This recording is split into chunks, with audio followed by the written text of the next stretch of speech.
WCBI Sports Egg Bowl Special is brought to you in part by Bank First, Eat With Us Restaurant Group, Stone's Jewelry, and Visit Columbus, the city that has it all.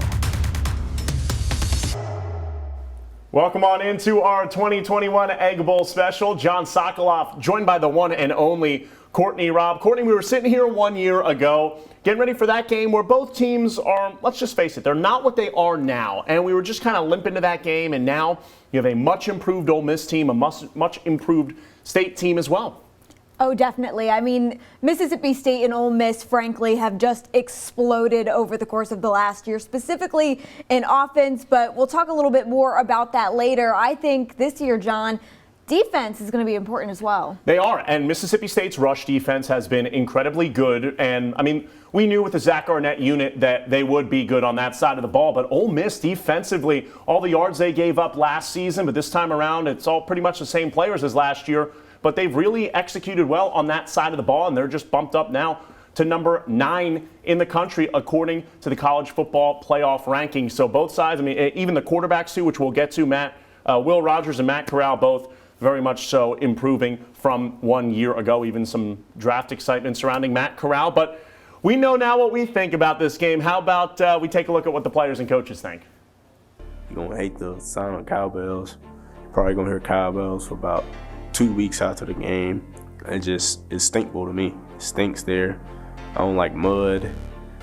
It's just so muddy. I don't know. I just don't like it. It would mean everything, man. You know, I mean, I've waited for this week for how many ever days it's been since I threw a Hail Mary at the last play of the game last year. So, you know, I've been waiting for this. Mississippi State always plays us, gives us the best game, and that's every rivalry. You know, these guys, they're on a win streak, and they're doing a good job of taking care of the ball. It gets chippy at times, you know, emotions are high. You know, it means so much to both sides. You know, it's one of the most prestige rivalries in all of college football. I know back in my freshman year, it was hostile, it was physical, and it was intense, so it's going to be a tough game. It's a different atmosphere. I mean, the fans packed out stadium for it to be in Starkville this year again. I mean, it's a great atmosphere to play against, and I'm ready to see how we're going to prepare for it and ready to see how we're going to play. Just coming in, hearing all the cowbells, just a great atmosphere. Corral's kind of the key to it. You know, he figures out who to deal the ball to, throws it pretty well, and then runs it himself. So it'll be exciting to see, you know, what he does there in the NFL. Now they're right back to where they started the season to go, like that LSU game, leading the country in passing offense. So it really is amazing because you would not think you'd be able to be so simple in what you do and continue to work. Should be a fun one. While there's plenty of animosity to go around on both sides of the Egg Bowl, believe it or not, there's players on each side that have the opposite feelings about each other. Quarterback Will Rogers just broke Dak Prescott's record for single-season passing touchdowns and yards. Ole Miss wideout Jonathan Mingo averaged almost 100 receiving yards and a touchdown per game in his first 3. Before making strides in the SEC, the two were teammates at Brandon High, but it didn't take long for them to become best friends. Probably throwing like 2 to 3 times a week, and like we had a thing like every Sunday after church, we're up at the football field. Like there's no if, and, or buts about it. Like that's where we are Sunday afternoon. We would hang out all the time. I'd be at his house all the time. I got a good relationship with his mom, his little brother, his sister, and his dad. So every time we see them, they just like family to me. Every time we see each other, we speak. One of the reasons they got so close is because they're both gym rats. And I rode by the old high school field, and the lights were on, and so I pulled in, and this is on prom night, and there the two of them are. They got 3 footballs, and they're throwing and catching, you know. While they now play on opposite sides of a big rivalry, the day-to-day communication doesn't stop. We just text each other and just like, let's be great today. We just tell each other we love each other. I remember one day I forgot to text him because we had like an early game. He had texted me like, "Hey, bro, I need my text before the game start." Yeah, those conversations can be about ball, who they're playing this week. I mean, how's he feeling? You know, he was banged up a little bit, so I've been checking on him a little bit. And, you know, we're just talking about life, too, sometimes. Mingo suffered a broken foot in September. Will called his father emotional about the news. their bond isn't breaking anytime soon. To have seen their relationship from the beginning to where it has blossomed today, so it's great. Even though they're in different places, you know, they still remain close. They're going to be friends no matter what happens on Thursday night. They're going to be friends for a long time. You know, Will, that's my brother, you know what I'm saying? We talk about our dreams and goals and aspiration every day. Oh, yeah, I definitely think that I wouldn't be the same player I was today without Mingo. You know, I can honestly say that, and I think he would say the same thing. You know, we definitely helped each other become better football players, better people. You know, he's my brother. He's one of my best friends, so he means the world to me. Yeah, those two definitely very tight. And that type of relationship, while it's obviously very touching, it also just shows all the talent that Mississippi can really produce when it comes to football, not even just in high school, but in collegiate level and also in the NFL. 100%. I mean, we know countless players who have started on Friday nights around here in Mississippi that have gone on to play Saturdays at Ole Miss or Mississippi State and then gone on to play on Sundays. I feel like that's a story between Rogers and Mingo that both of them can just relate to, given the fact that I'm sure there are many players like them who have gone on to play for either Mississippi State or Ole Miss. And we're not done talking about Will Rogers. We'll have more on him and Matt Corral when we come back. You're watching the Egg Bowl Special with WCBI Sports. Welcome back. The 2021 Egg Bowl has set the stage for two of the most explosive offenses in the Southeastern Conference. Ole Miss ranks as the best total offensive team in the SEC, and nobody has a better passing game than Mike Leach and the air raid offense. However, these two teams are nothing without their quarterbacks. Here's a look at the journey both Ole Miss quarterback Matt Corral and Mississippi State quarterback Will Rogers have been on throughout the season. Before the 2021 season began, both Ole Miss quarterback Matt Corral and Mississippi State quarterback Will Rogers faced expectations. Corral was a Heisman dark horse, and Rogers was expected to surpass Dak Prescott's single-season passing record. Both of those expectations held true. In Week 1, without the presence of Ole Miss head football coach Lane Kiffin, Corral impressed in the Rebels' road opener against Louisville. Corral opened with big numbers, going 22 for 32 for 381 yards and one touchdown in the 43-34 win. Over in Starkville, Rogers had a shaky start in the air raid offense against Louisiana Tech. Rogers was able to score once in the first, however, fell silent until the fourth. Eventually, the Dogs staged one of the biggest comebacks in MSU history in the 35-34 win, and Rogers finished with over 300 passing yards on the outing. As non-conference continued, Corral continued to put up big offensive numbers. The Rebels quarterback led his team to 630 total yards of offense against Austin Peay and broke an Ole Miss record with 7 touchdowns in the 40-point victory over Tulane.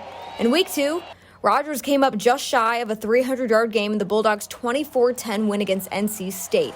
However, Rogers got the Dogs off to a strong start on the road at Memphis, up 17-7 at the half, minus the missed call fiasco. Rogers finished the outing 419 yards with 3 touchdowns and the 31-29 loss. Let conference play begin. It was another slow start plaguing State against LSU. Eventually, Rogers posted a 486-yard day in the 3-point loss against the Tigers. It was Rogers' 5th 300-plus yard game. Coming off 2 straight losses, Rogers stunned at Kyle Field the following week against 15th-ranked Texas A&M, winning 26-22. The sophomore quarterback led the way with 408 yards, matching his 3-touchdown career high, and addressed recent criticism after the game. We left those games behind us, and we came out on the road in front of 100,000 people, and we won a tough road game in the SEC. So, you know, if our own fans don't want to cheer for us when we're losing, then don't cheer for us when we win. Meanwhile, the Ole Miss offense and Corral struggled for the first time this season against first-ranked Alabama. Corral was held to just 213 passing yards, his fewest of the season by that point.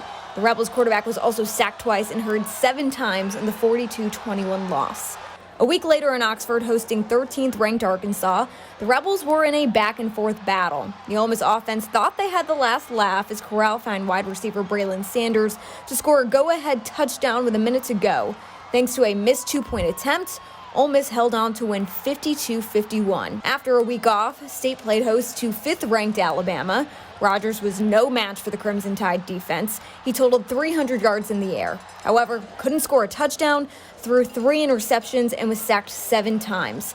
Mississippi State lost to Alabama 49-9. The Rebels hit the road to face off against Tennessee. Corral put his team on his back offensively, throwing for 231 yards and 2 touchdowns while racking up a career-high 195 rushing yards in the hostile 31-26 win. Rodgers got back to normal against Vanderbilt. The Bulldogs play caller set a new career high with 4 touchdown passes and 386 yards in the 45-6 win. Over in Oxford, Corral was business as usual against LSU, racking up 470 yards of total offense in the 31-17 win. However, Week 9 at 18th-ranked Auburn is where Corral ran into trouble. The Rebel behind center suffered an early injury, and while he came back, Ole Miss lost for the second time in SEC play against a ranked opponent, 37-21. Over in Starkville for homecoming, Rodgers led the team to a 31-17 win against 12th-ranked Kentucky, tying Dak Prescott's single-season MSU record for 300-plus yard games. The following week, Rodgers helped the Bulldogs come from behind late with another 400-yard performance with 4 touchdowns against Arkansas. It wasn't enough as MSU fell 31-28 in what will be remembered as the missed kicks game. Still hurt from the week prior, Corral had a decent performance against Liberty, putting up over 300 yards and a score in the air during the return of former Ole Miss football coach Hugh Freeze. It was nothing compared to the Rebels meeting with 11th-ranked Texas A&M. Corral, still hurt and limited in the run game, relied heavily on his running backs to total 257 yards rushing and help get the win 29-19. Over in Alabama, Rodgers shocked the college football landscape with a 43-34 upset against 17th-ranked Auburn. The Bulldogs overcame a 25-point deficit to score 40 unanswered points in the biggest come-from-behind victory in MSU school history. Rodgers also set a single-season best with 6 touchdowns and 415 yards. Finally, Corral put a bow on his career in Oxford, playing his final game at Vaught Hemingway Stadium, finishing with a 31-17 win over Vanderbilt. Ole Miss went undefeated at home for the first time in nearly 3 decades. However, Corral wasn't thrilled after the win. This was nothing to celebrate. Play like that against Mississippi State, we're going to get blown out. That's just the reality of it. Against Tennessee State, Rodgers solidified his name in Mississippi State record books by officially passing Dak for most passing yards in a single season with 4,113 yards in the 55-10 win.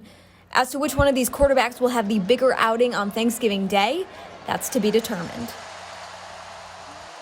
Of course, we still have to wait until the Egg Bowl is finished to find out which one of these quarterbacks is going to be more explosive than the other. However, John, that's a hard decision to make considering the fact that, as we just watched, both of them are having standout seasons. Yeah, and they both play in very different offenses as well, so it's kind of hard to gauge. It's hard to compare both of them, but Will obviously is going to have to come back for next year, so he'll have even plenty of more room to grow, where Matt Corral is likely to be a first-round pick in the 2021 NFL Draft. Well, when we return, Stefan Kreishnick talks a little Mississippi State ball. Welcome back to our 2021 Egg Bowl special. Now we're going to talk a little more football on the Mississippi State side of things. I'm now joined by Stefan Kreishnick of the Northeast Mississippi Daily Journal. Good personal friend of mine. We got plenty of bits. We're not going to get too into them. The first thing I will just say is yes, you're here. I would ask you your favorite Mike Leach moments from the press conferences this year, but we don't have an hour. We don't need to talk about some big conference. We don't need to talk about dancing or candy corn. None of that. We could just talk a little ball. So it's been a crazy season for the Bulldogs this year, Stefan. I mean, this is a team that almost lost at home to Louisiana Tech, lost to a pretty bad Memphis team, but on the other side of things, this is also a team that beat some pretty good teams. You know, you got NC State, Kentucky, Auburn, Texas A&M, all those great wins. How have you seen this team kind of progress this season? Yeah, it's kind of interesting to see how the team has grown, just because I think you and I both expected them to be 6-6 coming into the year. And when you look at the teams they beat and the teams they lost to and kind of how they perform within games, the highs and the lows they have within games, they kind of have played like a 6-6 team. But this last stretch of games, you know, starting with the A&M game, you know, you throw out the Alabama loss, and you know the Arkansas loss obviously was a tough one, but in that stretch since that A&M game, this is a team that's played really well, and the offense is really starting to click. Not just Will Rodgers, but the offensive line, the wide receivers, the running backs, everything's kind of starting to click, and you're starting to see everything that Mike Leach said, you know, this team could be in his tenure is kind of starting to come to fruition now, and it sets up for one of the biggest Egg Bowls in recent history. It definitely does. And these are a couple of teams that are playing some good football this year. It's not like last season where they only had, I don't even know how many scholarship players, not very many. Both teams limping to the end of the season. But after they just beat Tennessee State on Saturday, we were in that press conference room, and Mike Leach said, we're not a good team to be playing right now, meaning like we're a good football team, and we're playing some good football. You don't want to play us. And they've been very well-rounded. But, I mean, heading into this Ole Miss matchup, what do you think could be a problem for the Bulldogs in this one? Yeah, I think it starts with the secondary, and it's so hard to believe that that's the case because Martin Emerson and Emmanuel Forbes have been so good at corner, but at safety they've really struggled. And when you're facing a team like Ole Miss that has a quarterback with the arm that Matt Corral has, you can't have the breakdowns in the secondary that we saw them have against Louisiana Tech. We saw them have, a couple times even in that Vanderbilt game, they had breakdowns in the secondary a million times against Alabama.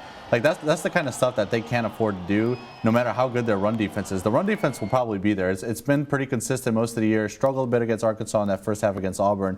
The run defense has been really good to the point where it sets up the secondary to be good and to not have to lure too much in the run game. But if the secondary is going to have breakdowns, even with the run defense being good, it's going to cause a lot of problems against Matt Corral.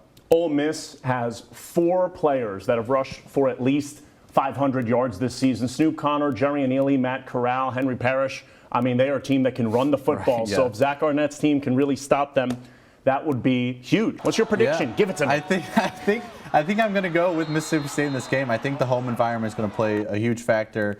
The one thing that I'm interested to see is Mike Leach teams in the past, with the air raid offense have been fine no matter the conditions. It's going to be cold and probably rainy during this game, and it's going to be interesting to see how the passing game works in the elements. But I still think Mississippi State wins, and this weird hunch I have is I think Mississippi State wins 38-35. I think Nolan McCord hits a game-winning field goal. Wow. which would be the storyline would write itself there, I think. But it would be pretty outstanding. But that's just how I see this one panning out. I think Mississippi State's just the hotter team right now and the healthier team right now. Well, the one thing that you do definitely have to keep an eye out for is that Ole Miss defense. They're a very improved unit from a year ago, and they took all the insults personally after last year, and they're playing some good football. Some insults that were probably granted. I mean, the defense did have holes, and against Arkansas this year they really struggled, but they have really turned it around recently. They definitely did. Well, hey, Stefan, thanks so much for joining me here on our Egg Bowl special. Absolutely. You were great. It's going to be a fun one out in Davis Wade, and you'll be up in that press box enjoying it. Open air, baby. Yeah, that's right. So you can follow him on Twitter at, what's your Twitter handle? SKrajisnik3. Okay, there we go. Can you spell that? Yeah, SKRAJISNIK3. Okay, very good, very good. Well, that's it for us here. We'll be right back.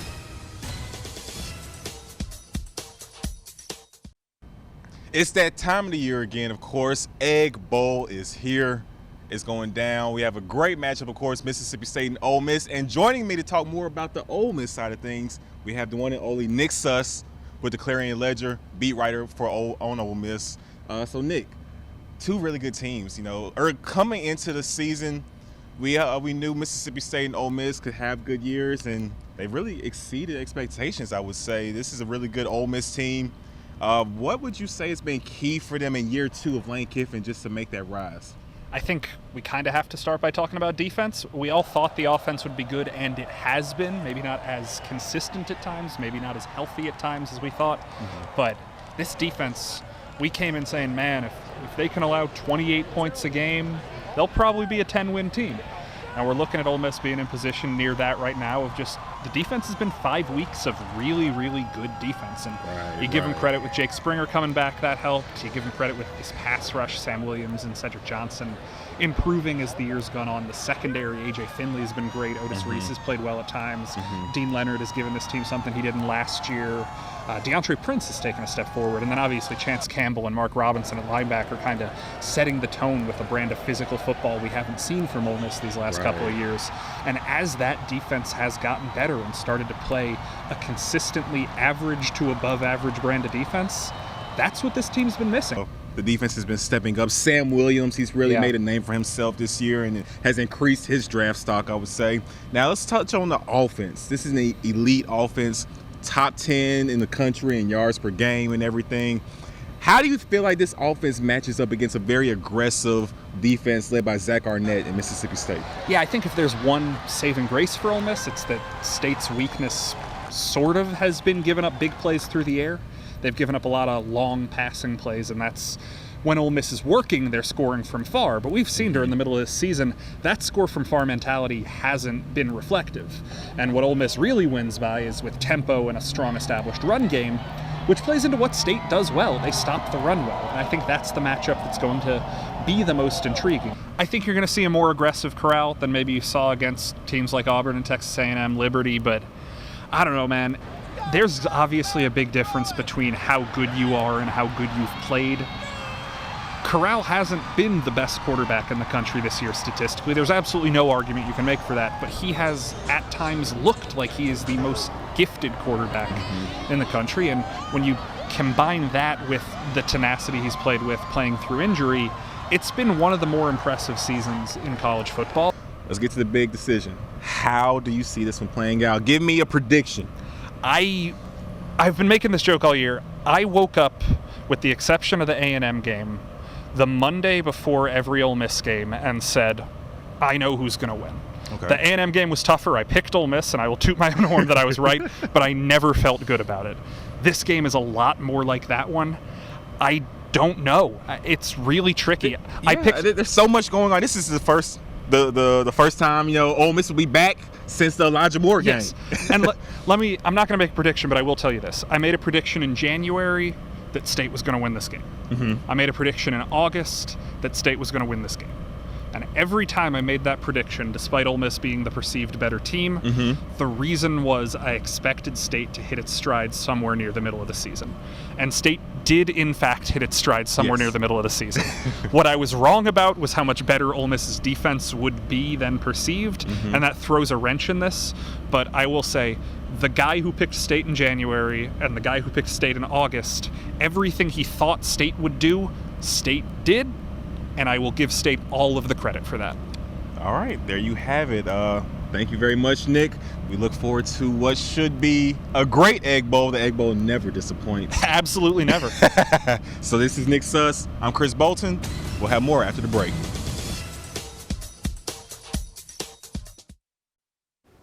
All right, welcome back to our Egg Bowl special. We leave you with some predictions. Courtney Raub, let you go first. Who you like? Who you got? Right now, I think if Ole Miss can play well on both sides of the ball, their defense can do what they did against Texas A&M, and Matt Corral has the performance that we've seen him have all season. I think Ole Miss knows a hostile territory when they see one. Tennessee, an example, and just playing at State every year. So I'm picking the Rebels by 6. Okay, we were talking about it a little earlier about the road losses and wins. I mean, they've played some tough teams on the road this year, so Ole Miss is ready for those tough road environments. Now, having said that, Mississippi State is playing some great football right now. Mike Leach said it's a bad time to be playing us. I agree with him. I think the defense is going to do what they can. I think they're going to really stop the run. Those 500-plus yard rushers aren't going to be able to do as much as they have all year, and the Bulldogs are going to get it done. Well, that's it for our Egg Bowl special. Enjoy the game.